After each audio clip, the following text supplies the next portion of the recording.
episode 20.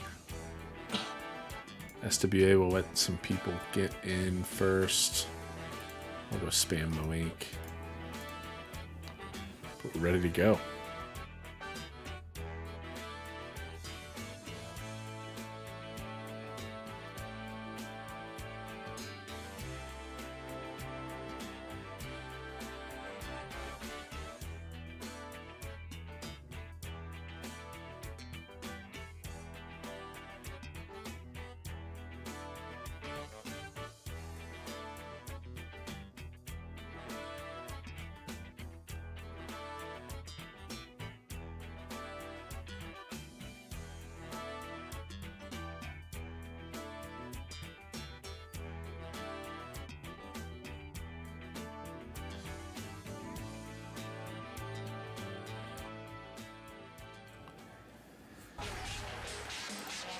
Typical full 7-match card tonight. We've got a debut. Just a little bit of multiple tag team action. Some fallout perhaps from 2-Night Stand. Indeed. And just some otherwise solid matchups booked tonight. Excited to see how those go, how things fall, and as we march towards our first pay-per-view of season 2. It's a new season. A lot of guys looking to kind of turn the page on a new chapter, you might say. Obviously, we had a bunch of folks start out, strong in some cases and not as strong in some cases. Last week in our first episode of the new season, here we got more people looking to do the same. It's a good time for a fresh start and looking to really launch yourself upward toward that title picture is the name of the game here. And so we got a lot of people looking to do that here tonight. Could be really exciting stuff.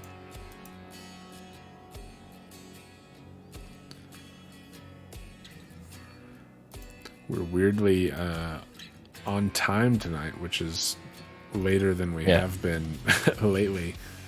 True. Give some people a few more minutes and then we'll kick things off.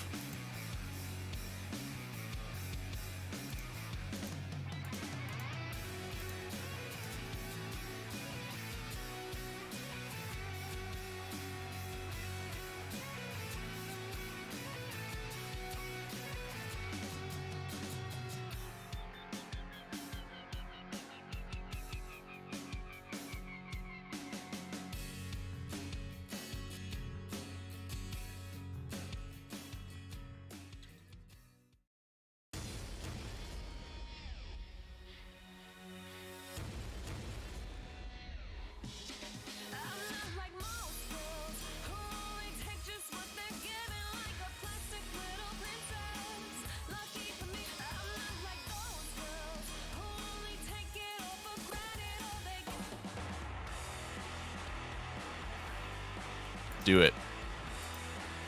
Kicking it off. We've got a debut tonight, as well as really another chance at kind of getting things going in a positive direction in our kickoff match here. We've got Paragon and Starman.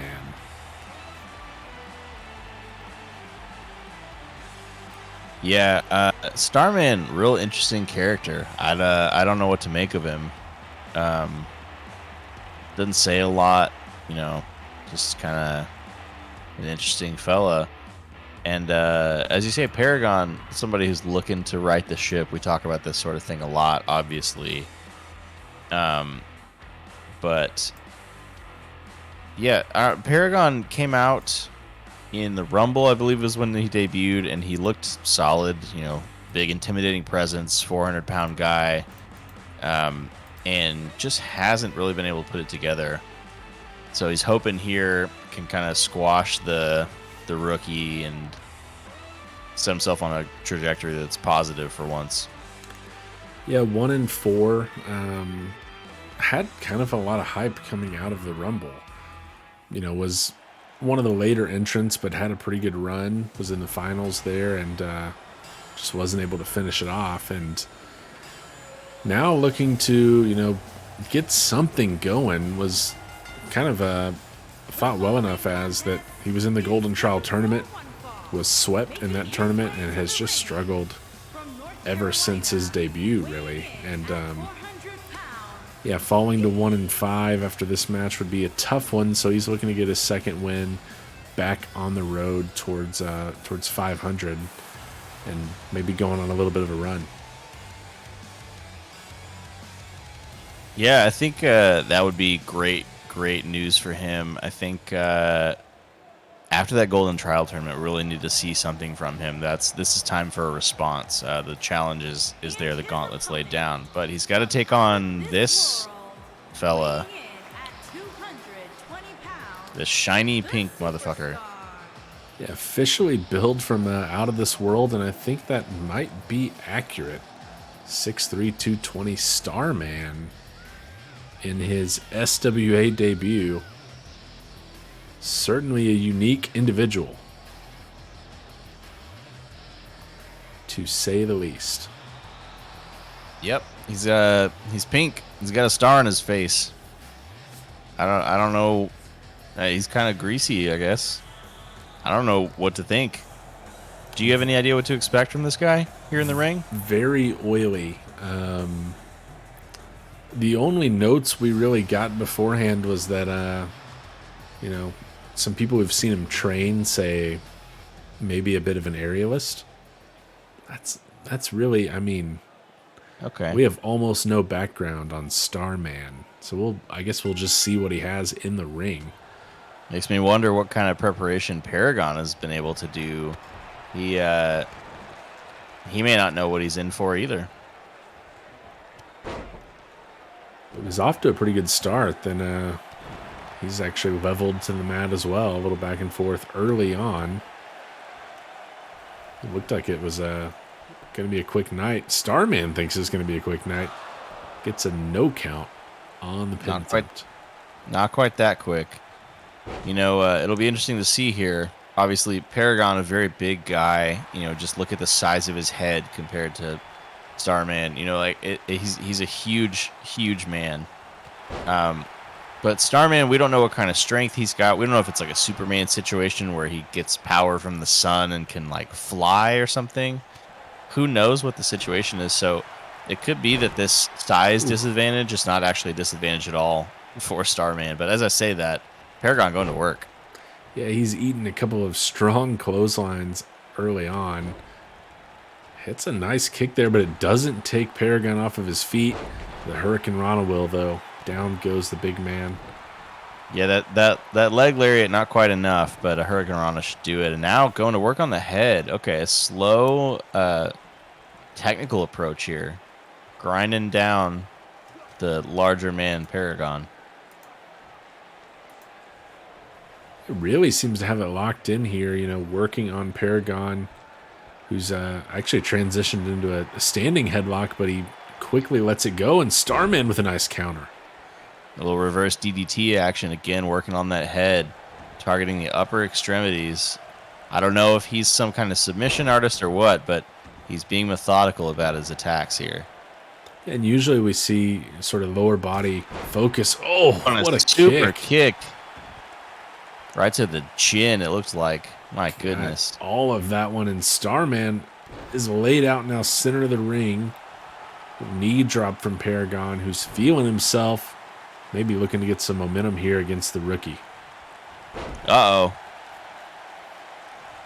Not going to do it. Back and forth, these two. Paragon looking motivated here, a little aggressive. This is a side we haven't seen of him in a while, but slows it down again. Opts not to try to rush things. Yeah, now a headlock from Paragon. A lot of on the mat kind of technical wrestling from both sides. A little bit surprising, especially out of Paragon. Yeah, maybe Paragon did get the same sort of notes we did about Starman being an aerialist, so he's trying to keep him on the ground, keep him away from any sort of high rent district, knowing the potential pain that could cause. Oh, and just hangs him on that top rope. A lot of impact across the gut there. Not a ton of give in the ropes, but Starman is quickly back to his feet, showing some resilience here. And an elbow to the face. Starman going to work here again on those arms, working away. Now he thinks he might have enough. It's not going to do it, and the disrespect shown to Paragon here. It's got to light a fire in his gut, doesn't it? Yeah, you would think so. A couple of early pin attempts from Starman, and the strength there, leveling the super heavyweight with the shoulder. Sends him to the ropes, but what's he going to do here? I guess just give him a few words. Strong right now. DDT off the middle rope. Just draped him and dropped him. Continuing to focus on the head of Paragon here tonight. And another short arm, kind of clothesline elbow situation. I don't know. Dropped him for sure, though.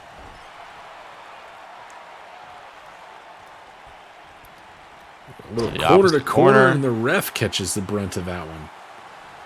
And now we're back the other way. Maybe trying to work on his back here a little bit. You know, hit him into those turnbuckles. They are padded, but there's a big steel ring under there that is very painful. Not sure about the strategy from Starman here. We're kind of going corner to corner. Now taking him up and off the middle rope with the DDT. Tornado DDT from Brett's rope.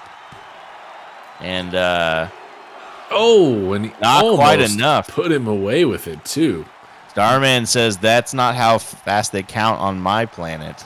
The work on the head almost pays off there. Now he's going up top. Elbow drop to the lower back. Oh my goodness, it's going to be hard to stand up after that one. Solid impact there, and I think he's thinking about going back up top. Sure enough. He's demanding that Paragon get to his feet. A Hurricane Rana pin. That Dragon Rana. What an impact again on the top of the head of Paragon. Is that it? And a win for Starman? Yes.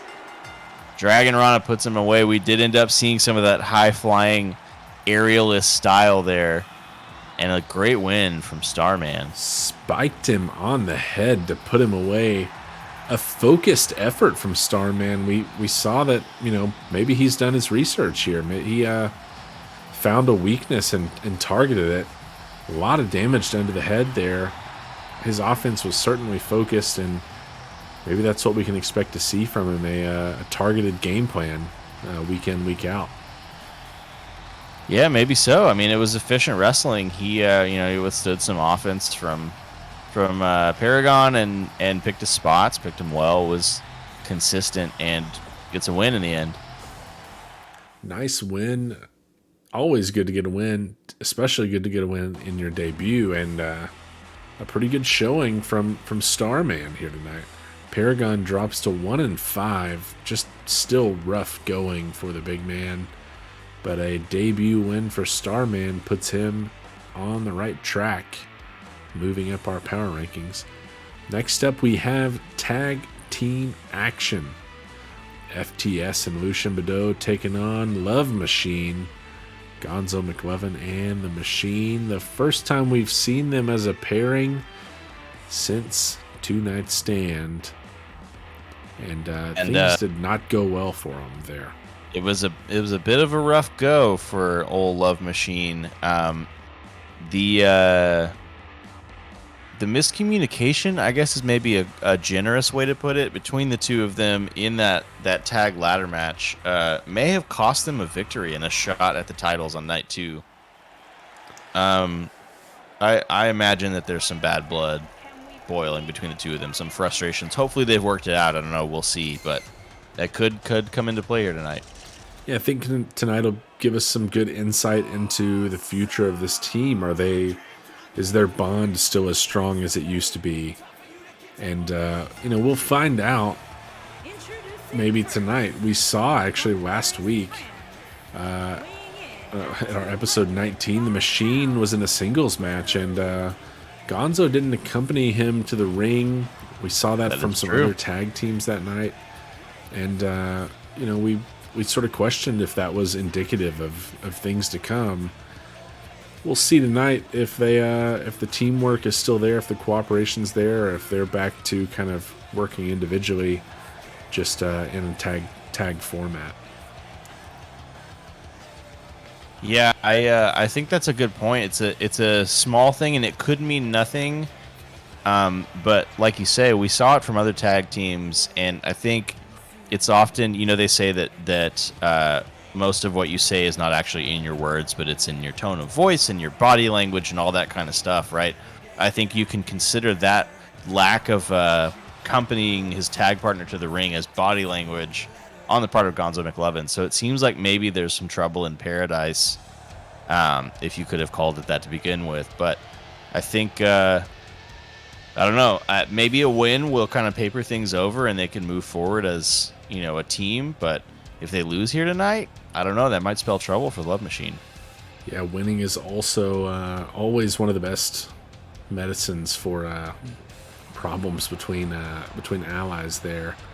And, as we talk about what we saw last week between tag teams, with Gonzo not accompanying Love Machine could be problematic. We saw Eric Draven. He was accompanied by Diego Mercer last week.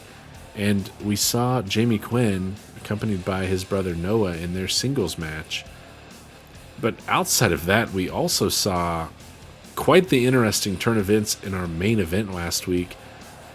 Domingo Cervantes, member of Fuerza Mayor, in a singles match against Triple G. And, word before that match was that El Puma was going to be ringside for that match. And he was indeed, but he kind of shocked everybody when he showed up in support of Triple G and not his tag partner.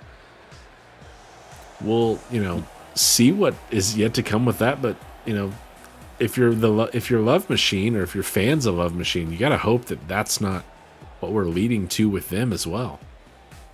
Yeah, on the Puma thing, he still hasn't spoken out. A lot of people have been wondering what's going on. I've been texting everybody I know to try to get some sort of word, some sort of answer. Nothing as yet. Hopefully we'll hear soon kind of maybe what's going on there. But you're right. If you're either a member of Love Machine or the people who support them as a team, you really don't want to see that happening, because that's bad news. And I think these guys have potential together, so I think you just have to, act like grown-ups, talk it out, work it out, and move forward.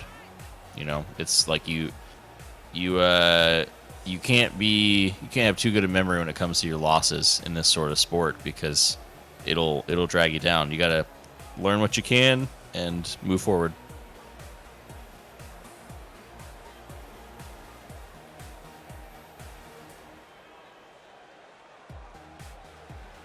We saw there, Gonzo McLovin came out first.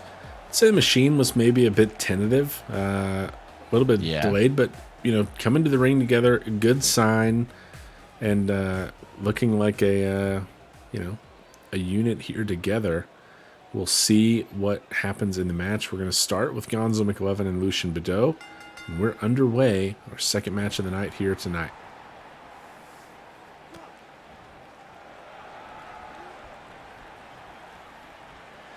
Lock up, McLovin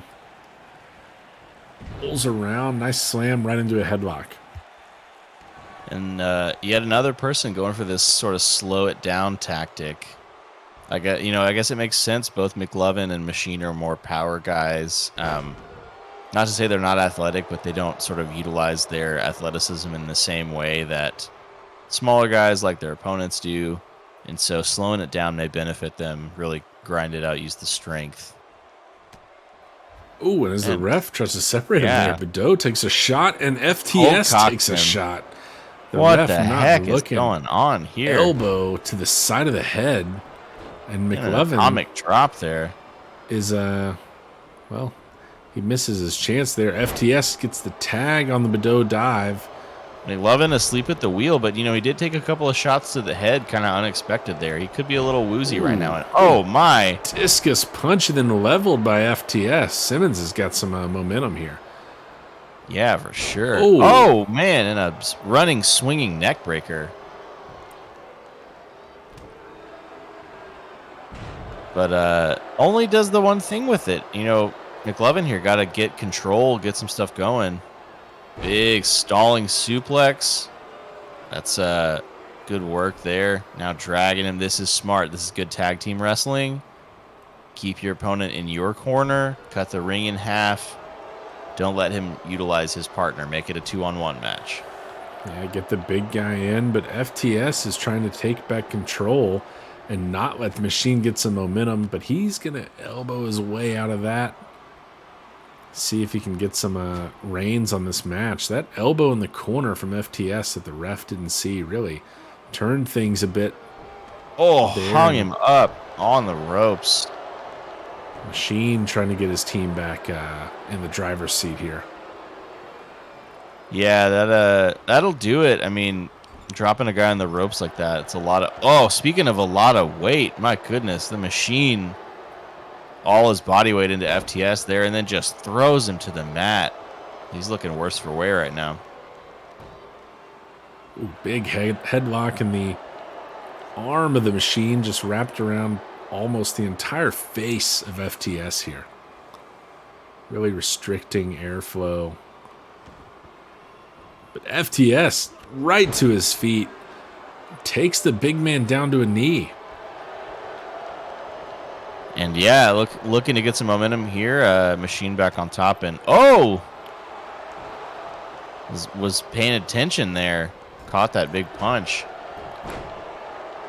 Lynn Turner Simmons has a lot of momentum behind him here. He's going to reposition, maybe try to set something up. Nice leg drop on the Machine there. Simmons making his way up top. Ooh. And a shooting star press. Freaking textbook work there from Flynn Turner Simmons. But Gonzo McLovin trying to distract the ref, and it doesn't seem like it worked. Oh, but he will break up breaks the pin. The tag. Badeau can't get there in time to slow him down, but FTS is rolling right now. Sure is. And now working on the head a bit. Strong elbow to the temple, and the Machine's got to get out of there. He needs some rest. Ooh, and a little return favor there from McLovin as he gives FTS a shot. And I thought maybe a tag had been made, but it seems like not. A big discus clothesline from the Machine. Yeah, I thought the Machine went for a tag. I think McLovin didn't take it. Oh man. Some more trouble in paradise, it seems. McLovin broke up that pin attempt earlier, but I think he avoided the tag from the Machine there. Yeah, you know, I think ultimately, like, these guys are complicated people, and I get having conflicting emotions about, you know, something like this. But oh gosh, ringing his ears. I think at this moment you can't let that stuff get to you. You gotta fight for the win and then work it out in the back. Again, throwing all his weight into Lucien Badeau there, and I think we're going up high again. Just dumps him off there, and the Machine is there it is. That Machine takedown drops him to one knee. Got every bit of it, and Badeau is out. But it's broken up and maybe kicked out at the same time. I thought Lucien was done. Yeah, it looked like that was it right there. But McLovin this time does get in to protect the pin. Cannot intercept FTS before he gets there. Ooh, snake eyes off the corner there for Badeau. Yeah, I think Machine is going to be a little frustrated with his partner's work here, but also he should maybe tag out. Oh, I think Badeau is going for the DDT there, and nice counter by the Machine. Machine going to the corner again. What's he thinking here? Hangs him off the ropes, gives him a strong right, and then a boot.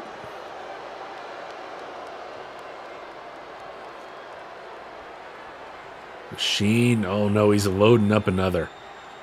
Charging it up. Oh, and he misses. Badeau's underneath. perfectly timed duck. The machine telegraphs that one, and Lucien Bedeau gets out of the way. Oh, Atomic drop and a big boot. Combo move there from FTS and Lucien Bedeau. Machine trying to crawl for McLovin, but FTS negates that attempt. And things are turning very, very sour here for the Machine, who has a bad track. Oh, as he dumps FTS to the outside. Machine has a bad track record of if he whiffs on that Machine takedown, that's often not good omens for his success in the match. And here now just staring at FTS from far away, really surveying his prey. And the ref seems to have decided we're not doing countouts, I guess. Yeah, no countouts in SWA tag action. Lucien Bedeau, though, is going to capitalize on the Machine outside of the ring here. And a reminder to everybody, too, there are mats on the floor, but they're not as thick as you would think. That hurts a lot. That's some serious damage to be slammed on that floor. Now FTS is going back out after the Machine, but a nice counter there. He's going to carry Simmons.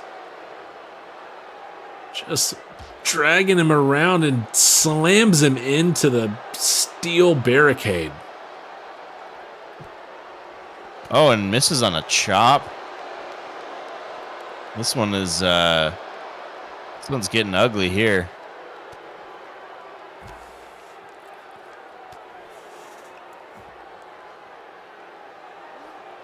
Sheen's going to send Simmons back inside.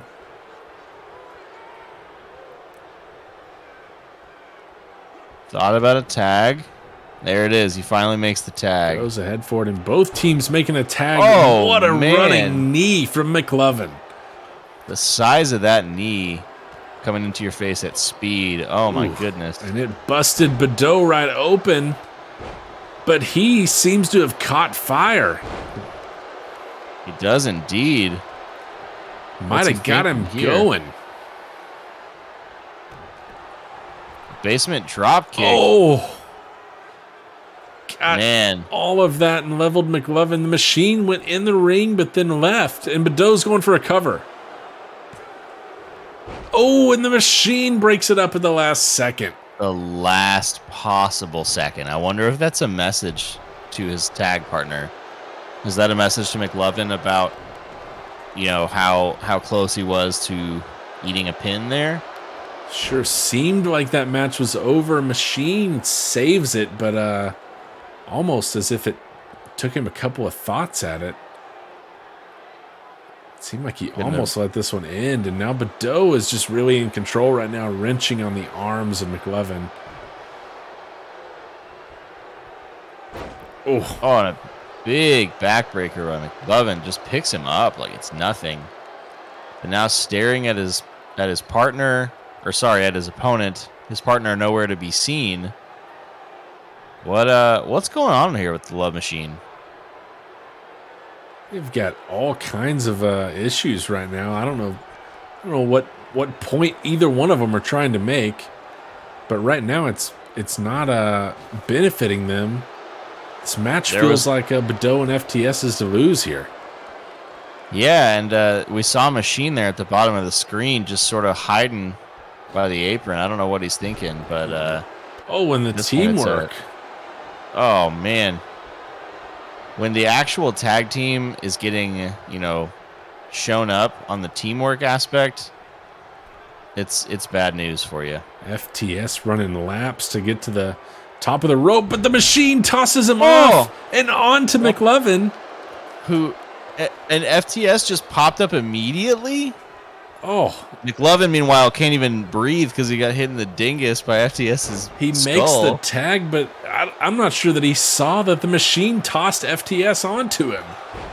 Oh. What is happening? And now the Machine just curls up FTS with that discus clothesline. And he gets an arm drag for his trouble. FTS looking fired up here. Into the corner, takes down the Machine, and now FTS setting him up for the backstabber. That backstabber right there. My goodness. Oh, and the Machine is out immediately. And Simmons just decides he's out as well. Tags in Badeau. Oh, big whiff on the clothesline from the Machine. And again, it's another whiff. You got to connect on your strikes when you're a striker. Badeau celebrating as the Machine rolls out, and instead he's the recipient of a couple of right hands. Nobody home in the corner. And DDT from Badeau. Goes back to the crowd, wants to hear what they think about his performance tonight. Now going to work on the arm. When he's got the Machine locked up here, arm in place, wrenching on the neck. Can the Machine get out of it? I think Badeau let him out of it. It looked like he did. Didn't want to finish it that way, I guess. Got something else in mind here. He's looking at him. What's he thinking? Setting him up for another last shot and gets all of it. The Machine is down. Lucien Badeau repositions, and he's got the chance to put him away. 1, 2, and 3. No help from McLovin. Who is livid. There is some trouble in paradise. McLovin was hot on the apron there at the end of the match. I don't know if you saw that. Again, there's that beautiful textbook shooting star press by Flynn Turner Simmons. Feels like an age ago. So much happened in this match. There's that final last shot. My goodness. And I don't know. The issues between the Machine and McLovin, this may be the beginning of the end for them. And maybe we have a new tag team on our hands here.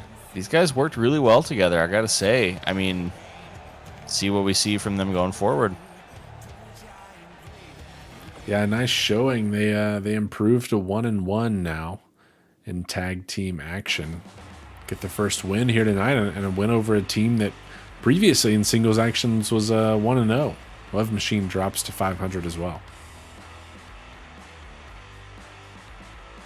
Yeah, and, 500 is an okay spot, but, with so few matches, you lose one more, and suddenly it's bad territory. We follow that last one up with some singles action. We got AJ Bauer taking on Dr. Morbius. Bauer sits at 2-2, 22nd in our power rankings. Right around there is Dr. Morbius as well at 2-3 in singles action.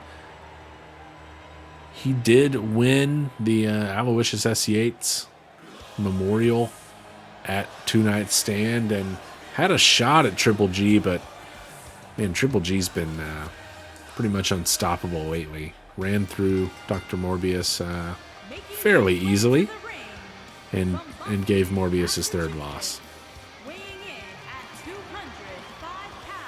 Yeah, and I mean, it is a big loss, like to actually eat that third loss is, kind of a bummer for Morbius, but in a way, it's kind of the best person to lose to, if that makes sense. Like, if you're going to lose, you want to lose to somebody who's on a freaking tear like Triple G, because it hurts a little less when he's beating everyone else, too.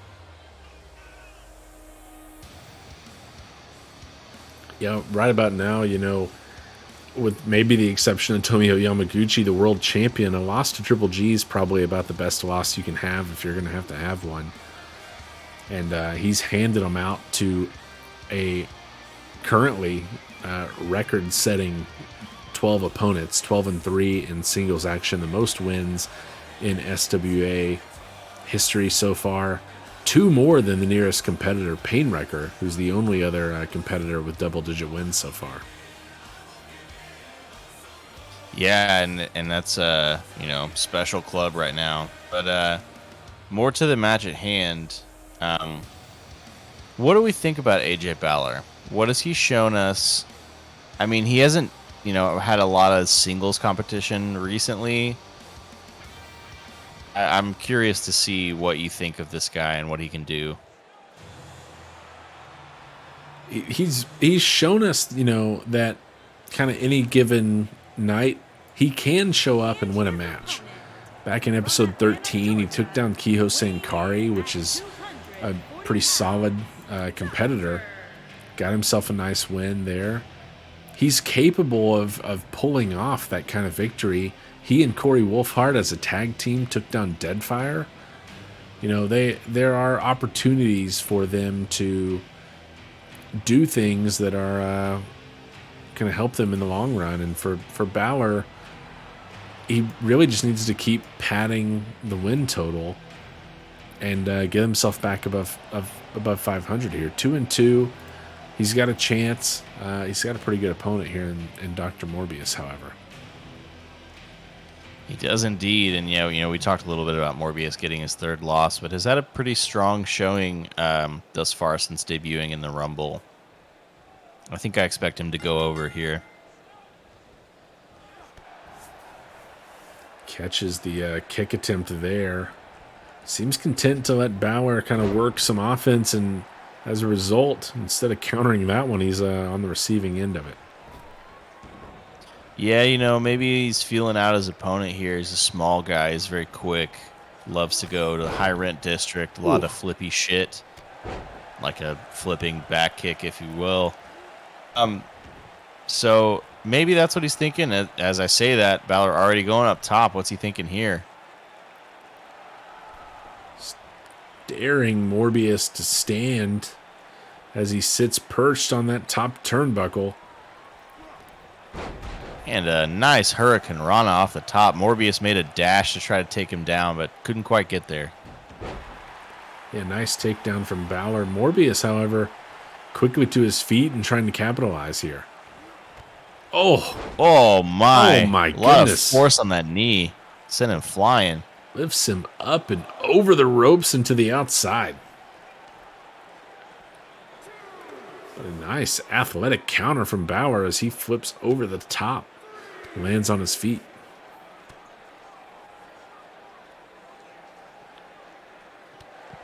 Ooh. And these two just content to fight outside, it looks like here.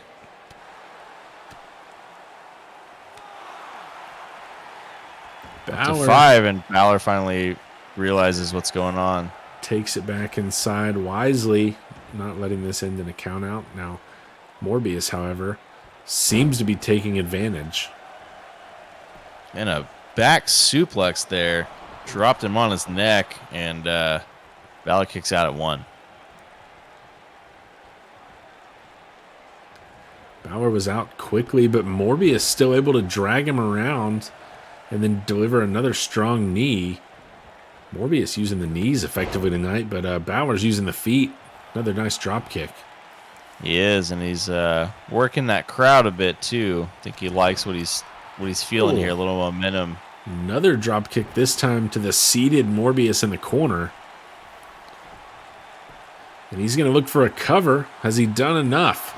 Not quite. 1 count for AJ Balor. Not going to do it. Going to need a little more, and a chop just drops him to his back. Counter on the Irish whip from Morbius. Drops down, and then a battle of chest tackles. Oh, nobody home. Gets a face full of turnbuckle pad. This is the splash there. Morbius with a big leg drop. Slams the head into the mat.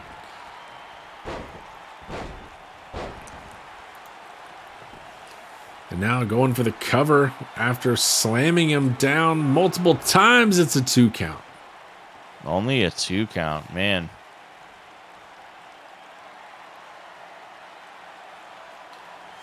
What is Morbius thinking here? Grabs a hold, wrist lock lariat. Balor down. Has Morbius finished him off already? Sure enough, the doctor is in and back to 500. Gets his 3rd win. Putting AJ Balor away with that wrist lock lariat. Just leveled him there. nice Yeah, win you know. for Morbius. Uh-oh. What, Oh, no. Oh, Going to work on him here. Morbius is going back for more.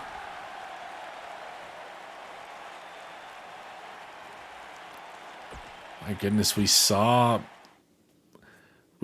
Triple G snap after a loss to Domingo Cervantes. Has Morbius snapped with a loss to Triple G? I don't know. Only time will tell.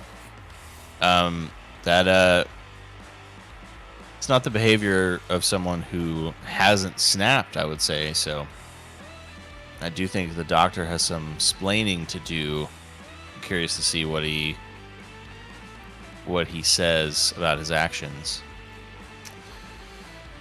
Next up, as we move right along, however, we got Al Sebastian taking on Dead Peace. And we'll see what Big Al's got in store. He's been off air for a little bit. He took quite a beating at Two Night Stand in a hellacious 6-man match on night 2. Was also in the Aloysius SC8's Memorial on night 1. And Yes. Previous to that, he was attacked the last time that he had a singles match. Took a chair shot and never made it to the ring. So it's been a rough go for Al Sebastian. Yeah, I think he needed some extra time off to kind of recover from all of the beatings, because that chair shot really, that's the kind of thing that'll nag at you if you don't rest, and then fighting through a couple of tough matches and not coming out on top. I think a little break, a nice little refresh, reset is probably what Big Al needed, but I think he's ready to go here tonight. He looks like he's got a lot of energy, and he's ready to take on Dead Peace and come away with a win. He looks motivated tonight. And we've heard, some speculation on who that was that attacked Sebastian a few weeks back. I've heard word, some people are saying that was sort of a Japanese wrestling star, Casey Starr, who has been missing from the association over there, and maybe has some personal vendetta against Al Sebastian, who a relative newcomer to the wrestling industry. Yeah, I heard about that guy recently. They aired a documentary episode, kind of followed him around in Japan. Real interesting character, I think. People have speculated that. I suppose, that's as good a guess as anything else. We don't have a lot of information, and so we were just wondering, waiting for someone to come out and sort of take credit for jumping Al Sebastian the way they did.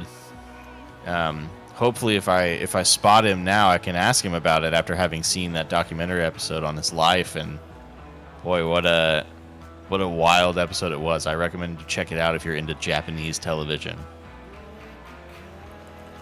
Certainly a interesting character, and if that's who's here to interfere with Big Al, that's concerning for Sebastian, but not really sure why Al would be targeted in that way.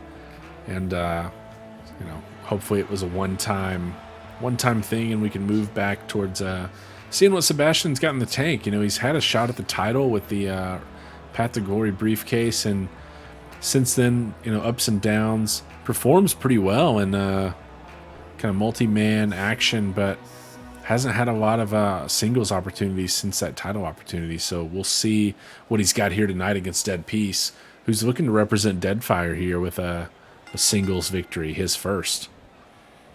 Oh my, and a huge back body drop right off the bat. That's a lot of offense. Dead Peace, nice takedown. Yeah, nice little crucifix bomb there. And now working the neck. Okay, gonna slow it down. Sebastian fights out of it, and a Dead Peace ducks underneath and delivering some kicks to the left leg of Big Al. Ooh. Oh, and a huge back suplex on the much larger man.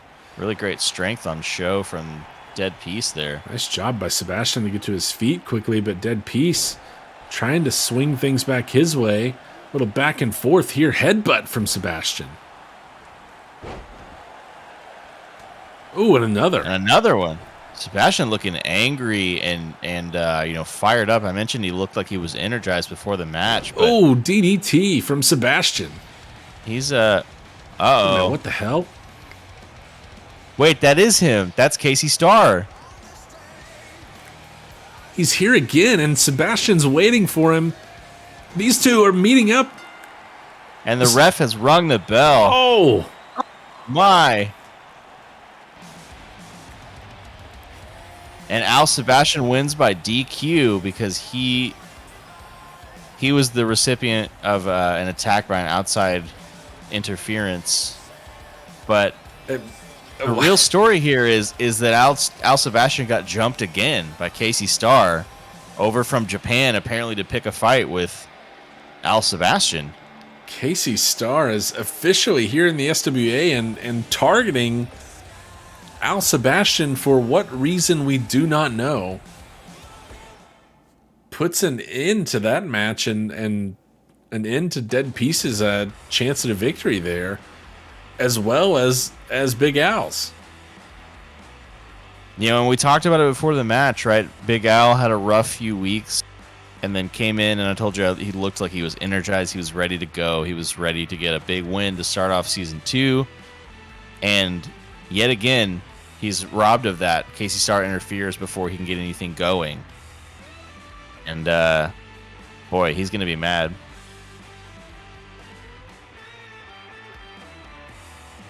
I'd say that's a safe bet. Tough go of it for Sebastian. He's been just on the wrong end of these attacks, and it's cost him a couple of singles matches, really being able to move himself up the rankings, prove himself. Starr has cut short a couple of opportunities already for Big Al.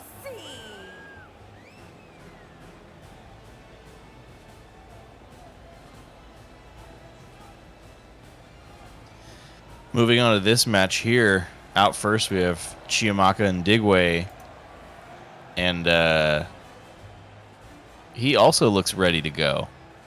I think he debuted at Two Night Stand, had a strong showing, and is looking like he's ready to prove himself here. Yeah, and Digway got himself a win in his pay-per-view debut, which was also just his SWA debut in general against Corey Quinn, a solid opponent. And then was there at night 2 at that 6-pack challenge. He was actually on the receiving end of the pin that won it for Warren Windham. But again, that was just a hell of a match where pretty much no one was left standing at the end of the night.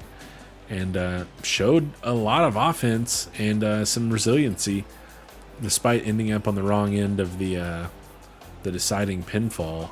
We'll see what he's got here tonight against Lazar Malveaux, who we saw night 1, Two Night Stand, but hasn't had everything going his way here lately, but is looking to get things continuing in the right direction. Sits at 3-4. 30th in our power rankings currently.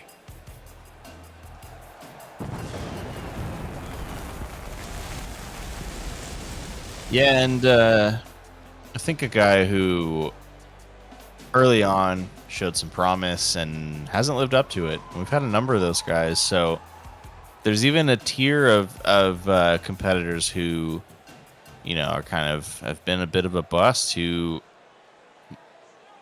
they're all going to be looking to stand out from one another, and what a time to do it beyond season 2, right at the beginning.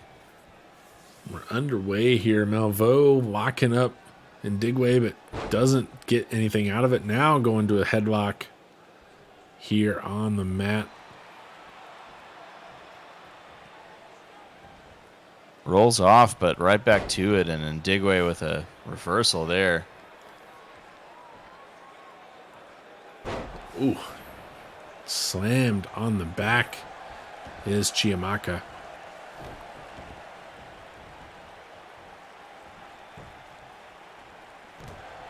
uppercut from Ndigwe, trying to get things going back his direction, but he catches a knee from Malvo. That knee strike is deadly, and it can come from out of nowhere. You saw how little windup he needed. Oh! And speaking of, my goodness. Just a got double a lot of elevation. stomp. The athleticism from Malvo. Oh! And again, just out of nowhere, and a brainbuster to follow it up. Ndigwe's looking in bad place here.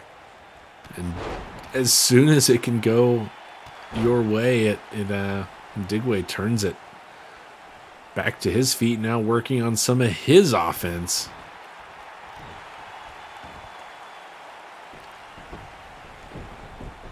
Wrenching on the gut here of Malvo. And now Ndigwe's looking for a cover. Can the Sage finish it? No, he gets a 1 count. Yeah, I don't know what you're thinking there. I suppose it doesn't hurt to try, but it's wasting time. Hasn't done enough to take down Malvo. Ooh, knees to the back. Lazar Malvo effectively using the feet and knees here tonight. A lot of offense there. Going for a cover. Gets another 1 count, but that's going to be it. And, okay, doing a little something interesting here. Oh, my.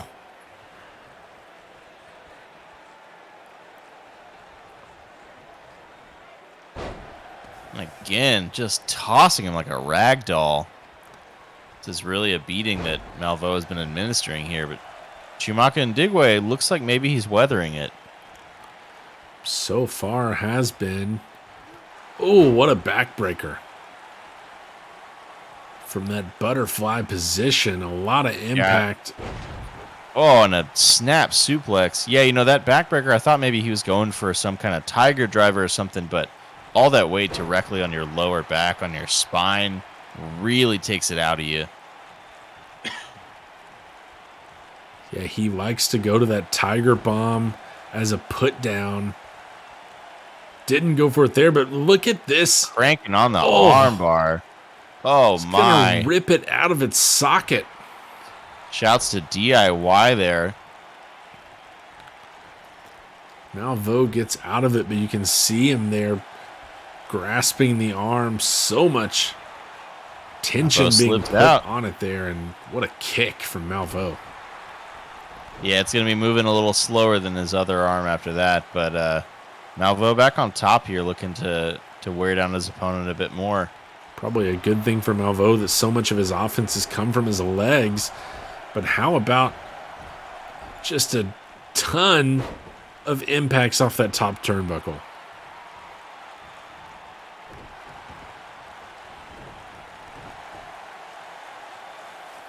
And just being slow about it now, stretching that arm out a little bit. What's he thinking here? He's taking his time. Oh, catches a boot from Ndigwe, who's back to his feet.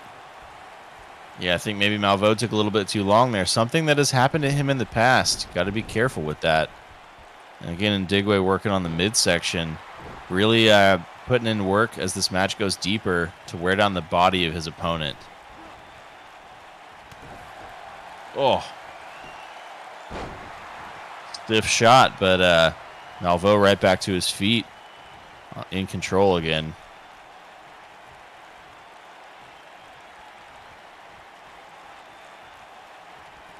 Got something. Had something special lined up, but round and round we go. Favor. Little do-si-do action here in the corner. And discus punch was caught by Malvo. Oh, what's happening here? Looked like he was going for the DDT, and Ndigwe with the counter. Big chop. And lights him up with a chop that you could hear from the back row. Strong rights, too, from Ndigwe. Then a neck breaker. Now Chimaka going for the cover. It's a 1 count. Malvo's kicked out.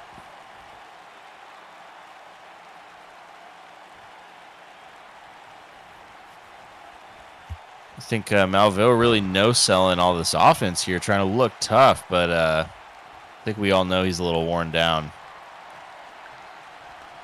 Seems to be lighting him up. Oh! And that knee, that V trigger. connects clean. 1, 2, and 3. Lazar Malvo gets his fourth victory. He's back to 500, and he puts Indigwe at 500 as well, getting a nice win over Chiamaka. And a great match on both parts. And it looks here like a couple of guys who, Indigwe's offering respect, because it was a well-fought match. A couple of guys who came to compete, show what they were made of. Only one guy can come out on top, but I think both guys can be proud of that performance. That was good work. Solid match from both sides. Lazar Malvo comes out on top, and he continues his kind of resurgence here after a rough start in the SWA, trying to get things headed upwards, and a win there will help him do it.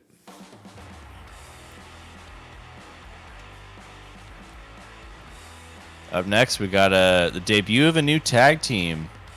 Eddie Vortex and El Sangres have joined forces officially to enter competition in the tag division. And two of the smallest guys on the roster find their first matchup against two of the biggest. Yeah, and Sangres had 2-night stand, found himself in a 1-on-2 situation against the Beast in the Boulder.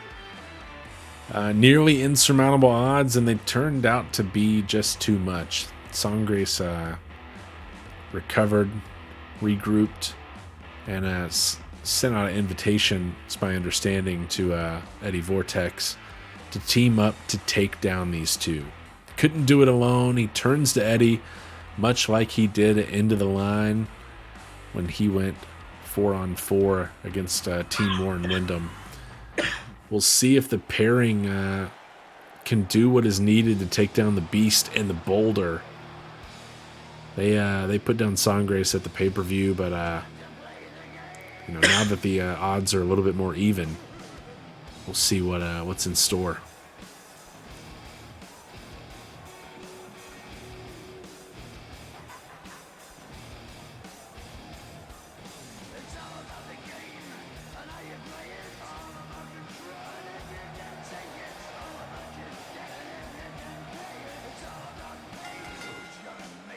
Introducing first, from the Philippines, weighing in at 290 pounds, the Beast.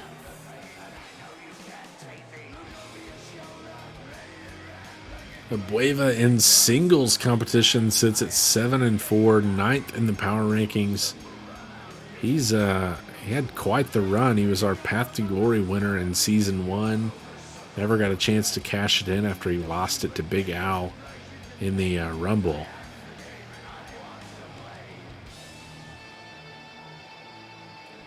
Ended up with a title opportunity anyway against Domingo Cervantes, and he was put down in rapid time. But he's done all right in tag competition with, if you can call it that, a 2-on-1 at the pay-per-view. Got himself a win. He and Benjamin Goldenberg looked really good against Unhinged in a tag match that they just didn't come out on top on. And we'll see what he's got working with the Boulder in an official tag team match here tonight.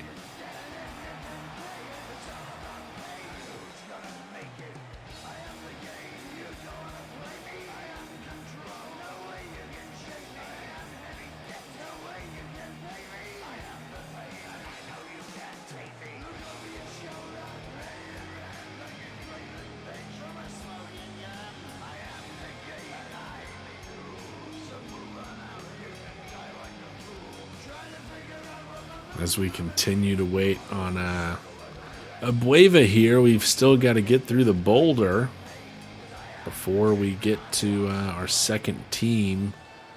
Obviously, the first time for Sangres and Vortex to pair up and work together as a specific tag team. Although, as I mentioned, Sangres picked Vortex at End of the Line for his 4-on-4 match against Warren Wyndham, and Vortex was his first pick. So a lot of respect between the two.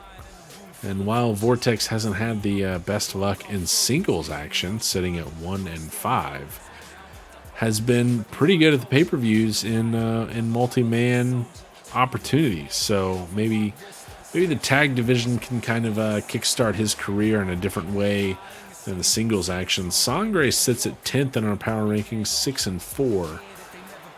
Bit of an up and down run. He had a shot to make a run at the title in the Golden Trial tournament. Went 2-1, which just wasn't enough in his division. And came up short in that handicap match at Two Night Stand. And their opponent. But Here now, they are. member of the Barefoot Buddies, Eddie Vortex and Sangres.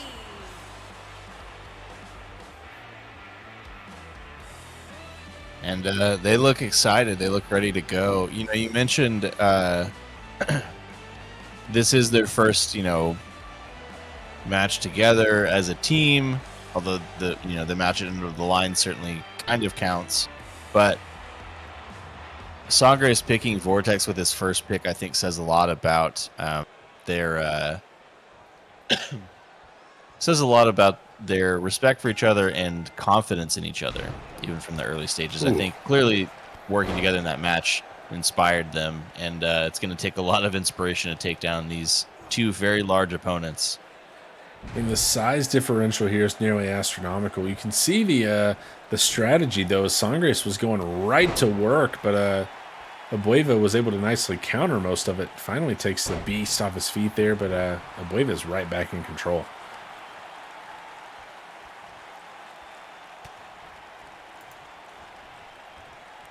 Now working into his corner, maybe going to tag in his partner here. Although maybe not. Just kind of tosses Sangres around, and it's looking bad for the Barefoot Buddies here early on. Oh, Poison Rana there by Sangres out of nowhere. Leaps up onto the high shoulders of Calvin Abueva. On to work offensively. now going to the corner, and in comes Vortex. See if Eddie can get anything going against Abueva. If they can keep Calvin in, make this a bit of a handicap match. Oh, and a little 2-on-1. crossbody. But no, Abueva is able to make the tag. Boulder is now the active man and goes right to work with a clothesline. Yeah, Eddie already looking a little dazed. Oh, strong not Irish good. whip right off the corner.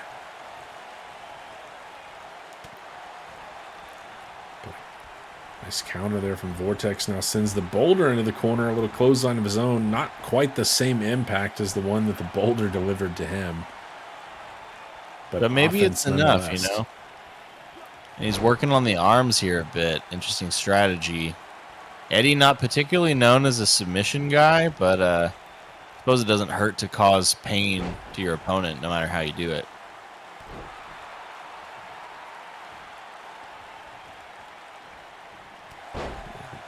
Counter there from the Boulder. Levels Vortex, and now looks like Tupuola is going to bring back in the Beast and some early back and forth from the Beast and the Boulder.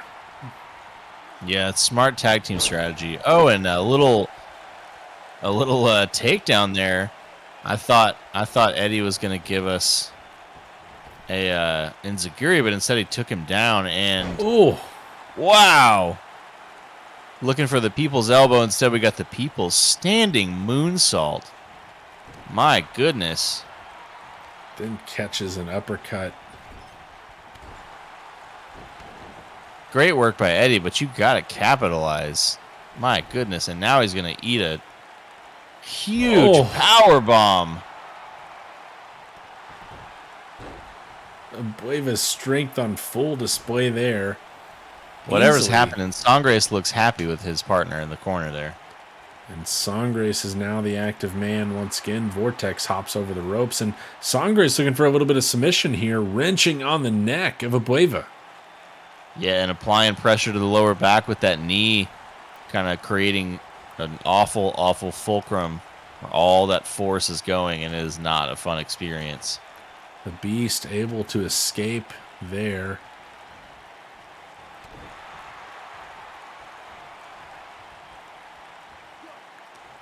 Now taking Sangres up and just Stalling. holding him there. Doing some squats. It is leg day. Oh, And drops him. letting the blood rush to the head of Sangres before he dumps him on his back. And the boulder's back in. Both teams, effectively using both members. Sangres Arm with a dragon and kneeling DDT. Trying to implement some offense on the boulder. Sangres was not able to eliminate either the beast or the boulder at two-night stand. But it's first obviously fall here, pin or submission. So we have to obviously get the rid of one. odds were a little more stacked against him in that match than they are in this one, and he's got help. Most importantly, and these two guys look like a unit. I have to say. Oh my! A little high-low action from the Barefoot Buddies. Eddie Vortex fired up. Standing, shooting star press. Oh, And again. yeah, athleticism from Vortex. Just going right back to the well there. And now looking for something from outside here on the apron. It's coming over the ropes with that corkscrew crossbody. Takes out the boulder. And the leaping ability every time surprises me. My goodness. Oh, but the boulder's up and delivers a strong sidewalk slam.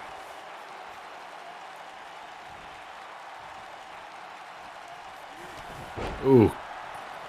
Eating clothesline after clothesline. The boulder's been using that effectively tonight. And how about a trio of them to Eddie Vortex? Inducing a miss there in the middle for Eddie as well. And Oh. reverse power slam from the boulder. Just lifting Vortex right back up and sends him over the top with a strong Irish whip. And then the boulder is taking a well-deserved rest. Tags in the beast.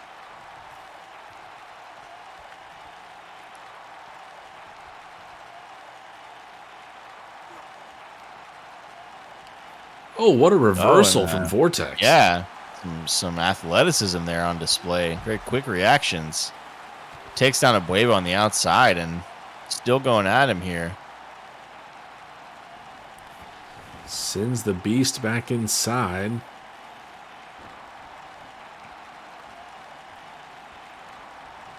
Vortex kind of surveying his opponent here.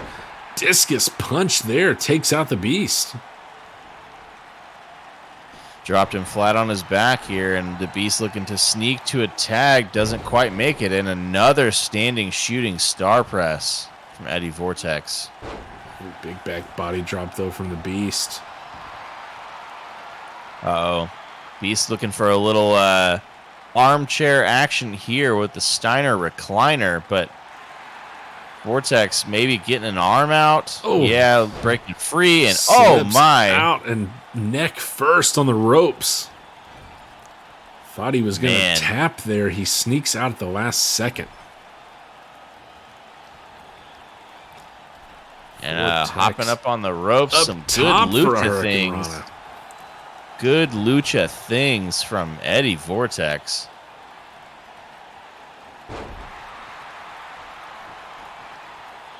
You know, I've been impressed with the offense here from Eddie Vortex, but I've noticed it hasn't seemed to affect his opponents as much as you would like. He's got to work on putting on some muscle mass at the gym, find a way to make these attacks hit harder, because it is not looking good for him here up in that cradle lift. Samoan drop. So much impact on Vortex there. Back first. That's Samoan drop, and the boulder finally going to go for the pin. Oh, and the beast interrupts Sangres and the boulder with the pin on Vortex. What a win for the beast and the boulder.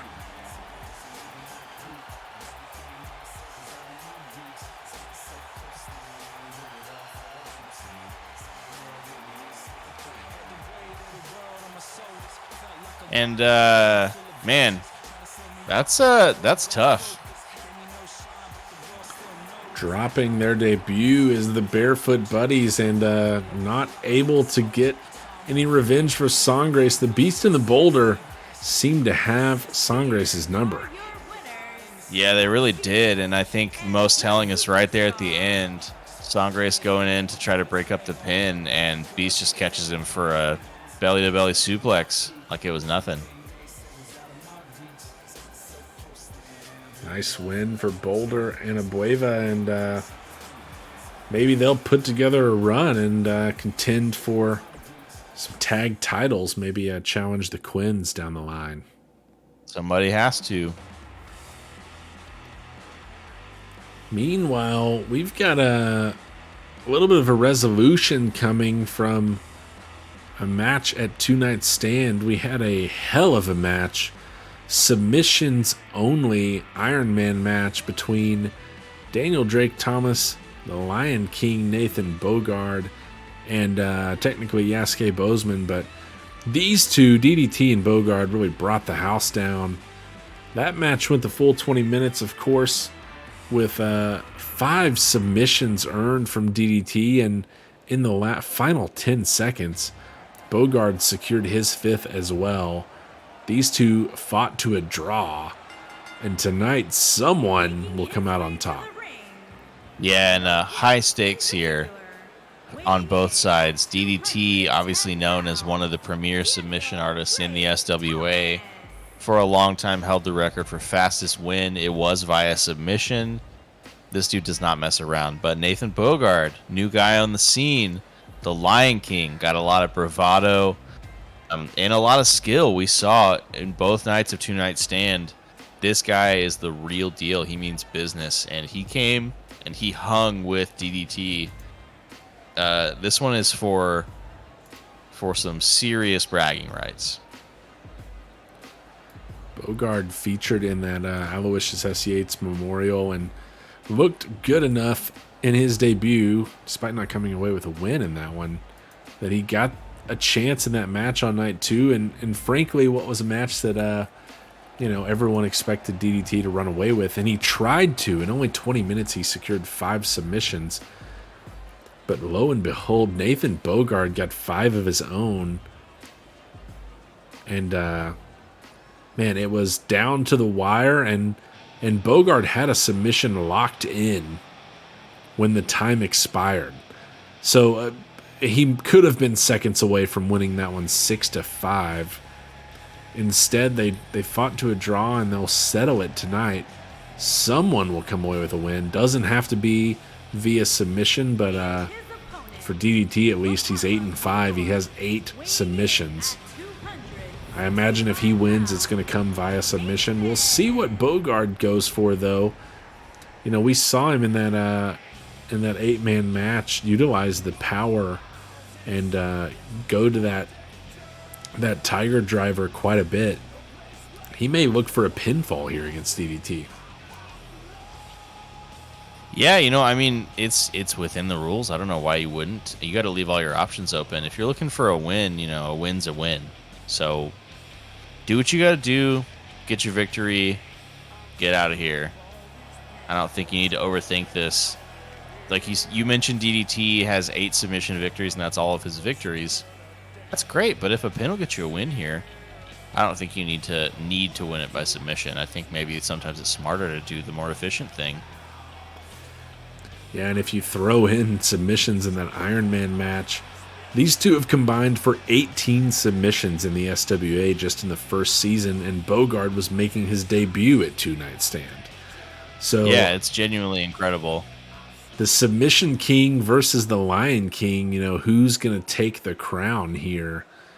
Bogard and DDT, it's our main event, and it's underway now.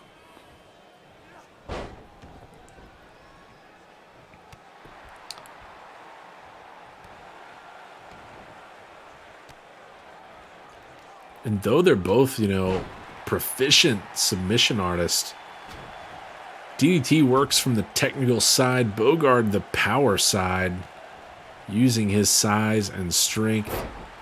DDT will get you locked up in about 1,000 different holds. Bogard, however, going for the cover early. No count, though. Kicked out by the Fed. But I think that's indicative of exactly what I was talking about. He's not leaving any option off the table here. If a pin can do it, I think Bogard will take a pin. I think that's smart. Boot levels Thomas, but he's back to his feet with a nice reversal. And Thomas with a chop. Lights him up on that. Gonna see some bruising on his chest tomorrow, but a nice slam there, and Bogard now thinking what he wants to do next. Ooh. Oh, tosses him like a bag of trash.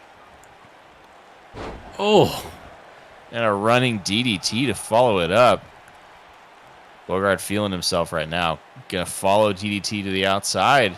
lifts him up and slams him down. The Lion King looking like he's got everything under control here. And then, as quick as that, DDT ducks under a clothesline and gets some offense going. Yep, the strikes coming in hot here, taking him down to one knee.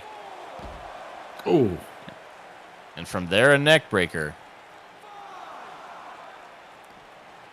And how about DT another? Going to work here. He's got something in mind for the head, it seems. Sends Bogard back in at 7. This one's not going to end in a count out. Imagine if they fought to a draw via count out here after their showcase at 2 Night Stand. I think the fans would be unhappy with that, but there's always a third one, I guess. However, I think neither of these guys would be happy either, and they need to settle some scores here tonight. Yeah, I think they're going to be looking to finish it off, and could it be the arm bar from DDT? No, Bogard gets out of it. Might have got a foot on the rope there. He was clutching his arm still, though. That's a lot of hurt, even if he didn't get it locked in all the way. And have to see how that'll impact the power we see from Nathan Bogard. Big splash attempt from DDT in the corner. What a reversal from Thomas. Rolls over the top. Slides out so easily, and nice Russian leg sweep. Stretching that arm out some more. Arm. And again, releases the hold. Going to continue to work on Bogard here, not let him reverse his way out. Now Thomas looking for the cover, gets a 1 count.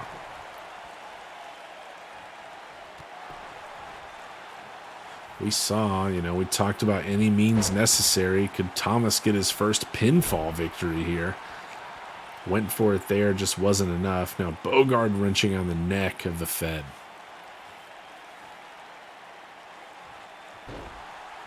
He is indeed, and really slowing him down, grinding away. It's a 2 count there. Not quite enough. Going to take some more beatdown of DDT if Bogard wants to win this, but just like that. Thomas with a nice move, but the positioning wasn't there. Bogard gets the leg on the ropes and breaks the hold, but Thomas gets 2 on the pin attempt. And like that, we inch closer. Both these guys looking a little more tired. DDT's got something in mind here. Sizing up his opponent, grabs Going that leg. for the ankle. Uh-oh. He's got the ankle locked in, and Bogard is tapped out. DDT is victorious. The Sub King stays the Sub King. You come at the King, you best not miss. My goodness. Ankle Great work. lock is devastating. And the Lion King couldn't hold up. Nice victory from DDT, his 9th in the SWA, and his 9th via submission.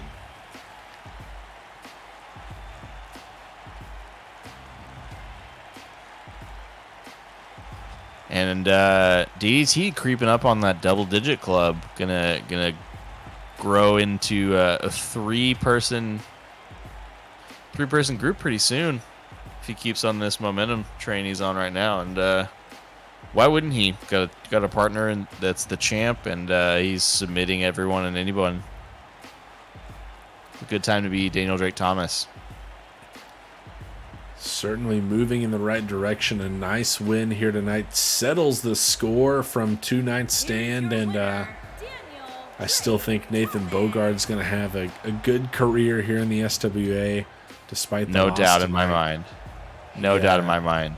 Looks like a hell of a competitor, and just ran into that ankle lock here tonight, and that does it for us. Episode 20. Daniel Drake Thomas finishes us off with a win, and we appreciate you coming out tonight. We had another full card. We'll look forward to seeing you next week for episode 21. 2 more weeks of shows before our first pay-per-view of season 2. So be looking forward to that one. And we'll see you next week. Thanks for coming out.